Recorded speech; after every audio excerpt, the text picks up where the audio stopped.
अमरावती जिल्ह्यातील वायगाव इथं राज्य सरकारनं जाहीर केलेल्या शेतकरी कर्जमाफीच्या निर्णयाच्या पार्श्वभूमीवर नागरिकांच्या वतीनं कर्जमाफी आनंद उत्सव उत्साहात साजरा करण्यात आला।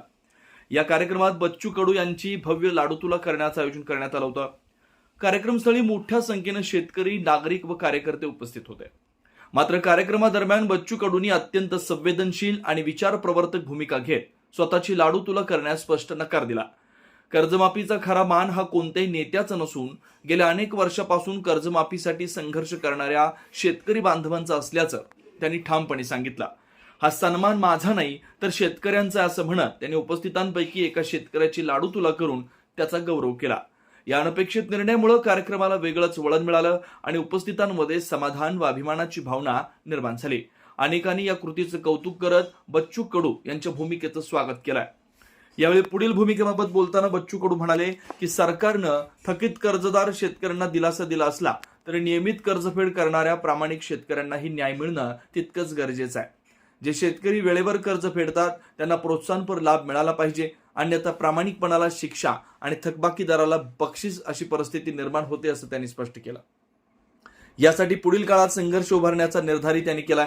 दरम्यान या कर्जमाफी आनंदोत्सवामुळे वायगाव परिसरात उत्साहाचं वातावरण निर्माण झालंय। शेतकऱ्यांमध्ये समाधानाची भावना दिसून आली।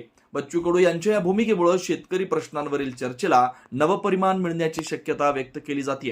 तुला पार पडली आहे का सांग? कार्यकर्त्यांना आनंदाच्या उत्साहामध्ये माझी लाडूतुला ठेवली होती, पण मला काही ते बरोबर वाटलं नाही। मी ते शेतकऱ्यांची लाडूतुला केली, परंतु त्याच्याच घरात आनंद व्हावा याच्यासाठी आमची खटापट आहे, याच्यासाठी हा संघर्ष आहे। आणि आज त्याची घोषणा देवाभाऊनं केली, परंतु ते थोडी अधुरी आहे। मला असं वाटतं का जेवढी कर्जमाफी तुम्ही 2 लाखाची दिली आहे तेवढा रेग्युलर भरणारा जो आमचा नियमित कर्जदार आहे त्याला सुद्धा 2 ते 1.5 लाखापर्यंत प्रोत्साहन निधी दिला पाहिजे। हा लढा आम्ही चालू ठेवू। या सगळ्या संदर्भात 27 तारखेला किती प्रतिसाद भेटते त्याच्यावरूनच पुढची लढाई ठरेल आणि नवीन लढाईसाठी आम्ही सज्ज होणार आहोत, ती म्हणजे हमीभावाची, रास्त भावाची।